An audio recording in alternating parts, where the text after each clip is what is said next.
So Junker Queen is officially being nerfed before Overwatch 2 even hits our screens in October, but before you start celebrating, a nerf is actually the last thing Junker Queen needed. Now before you go diving into the comments with why we're wrong, just give me a chance to explain. Overwatch's latest tank, Junker Queen, became an instant fan favourite when she stomped onto the scene in the last beta. And since then, the adrenaline-fueled Aussie has been personally curb-stomping her way through the entire Overwatch League. The pro scene has heavily relied on Junker Queen as the main tank this season. While this isn't necessarily a problem on its own, seasons have been defined by select heroes plenty of times, it's her brutal win rate that has devs convinced the Queen needs knocking off her throne with a hefty nerf. And despite what I said at the start, I'm not actually arguing that Junker Queen doesn't need rebalancing. She was the first main tank made with 5v5 Overwatch in mind, so the monarch of Junkertown was always going to be a little overtuned, especially compared to her colleagues in the tank role. Junker Queen is far too powerful for the game as it stands. Functioning almost like a tank, DPS and support hero, all in one tightly wound, skull-crushing, adrenaline-pumped package. Her ultimate Rampage looks fine on its own, but the addition of an anti-heal debuff to the smorgasbord of abilities Junker Queen carries in her back pocket made it far too devastating. Before the Killer Queen hit the scene, anti-heal was an ability that was exclusive to Anna,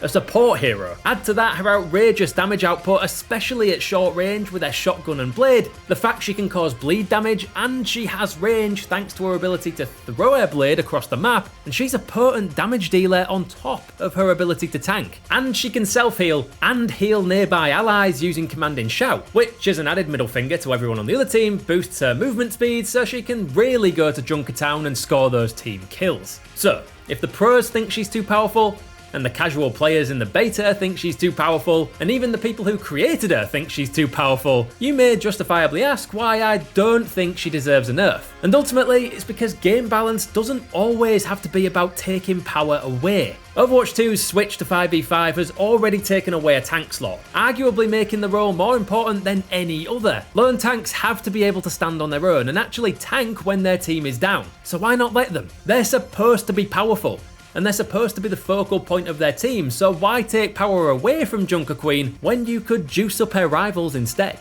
Doomfist, for example, excels during teamfights thanks to his crowd control, but is pretty garbage when it comes to actually tanking for his team. Giving him a bit more bulk to go with his brawn might see him rise to challenge Junker Queen, especially with his level of mobility. Reinhardt's barrier field makes him arguably the most defensively sound tank in the game, especially now shields aren't really a thing. But he's next to useless when taking fights at range, so why not give his Fire Striker buff to help him keep his team in the fight? And as for Roadhog, well, we're still wondering why they didn't just move him to DPS and be done with it. But the tank role, for better or worse, has become Overwatch 2's most controversial role, so it's vital that the devs get this right. If their only response to a tank dominating the meta is to nerf them into the ground, then lone tanks are going to find it increasingly difficult to make their presence known up against fast-moving, heavy-hitting DPS heroes, especially if they have a support in their pockets. We're not saying Junker Queen isn't a problem, she's far too powerful to be allowed to continue as is, and we'll be keeping an eye out for any changes the devs happen to introduce as the release date for Overwatch 2 gets closer and closer. But the solution isn't making Junker Queen weaker, it's making everyone else